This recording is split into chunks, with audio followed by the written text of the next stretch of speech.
সরকারের কর্মকাণ্ডই প্রমাণ করে তারা জনগণের প্রতি দায়বদ্ধ নয়, জনগণকে তারা স্বস্তি দিতে পারছে না। সন্ধ্যায় রাজধানীর মিন্টু রোডে বিরোধী দলীয় নেতার বাসভবনে 11 দলীয় জোটের বৈঠক শেষে এসব কথা বলেন জোটের মুখপাত্র ও জামায়াত ইসলামীর অন্যতম সহকারী সেক্রেটারি জেনারেল হামিদুর রহমান আজাদ।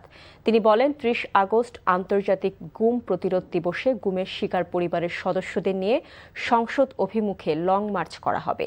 এ সময় জাতীয় নাগরিক পার্টি এনসিপির আহ্বায়ক নাহিদ ইসলাম বলেন, গুম ও মানবাধিকার হরণের বিষয়ে আইন প্রণয়নে সরকার গুরুত্ব দিচ্ছে না।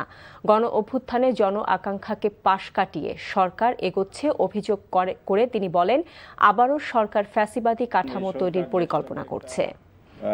বিভিন্নভাবে অকার্যকর সংসদ, অকার্যকর রাষ্ট্র অতীতও হয়েছে, সেই পথেই যে আবার পথ চলা শুরু করেছে।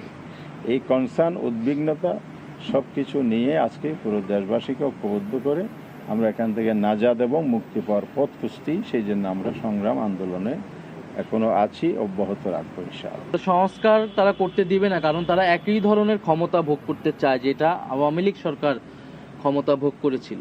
সে একই ধরনের চরিত্র তাদের মধ্যেও আছে বলেই তারা হয়তো ফ্যাসিবাদ বিরোধী আন্দোলনে আমাদের সাথে ছিল, কিন্তু তাদের লক্ষ্য আর আমাদের লক্ষ্য আসলে এক ছিল না। আমাদের লক্ষ্য ছিল দেশের গণতান্ত্রিক রূপান্তর, নতুন বন্দোবস্ত প্রতিষ্ঠা করা।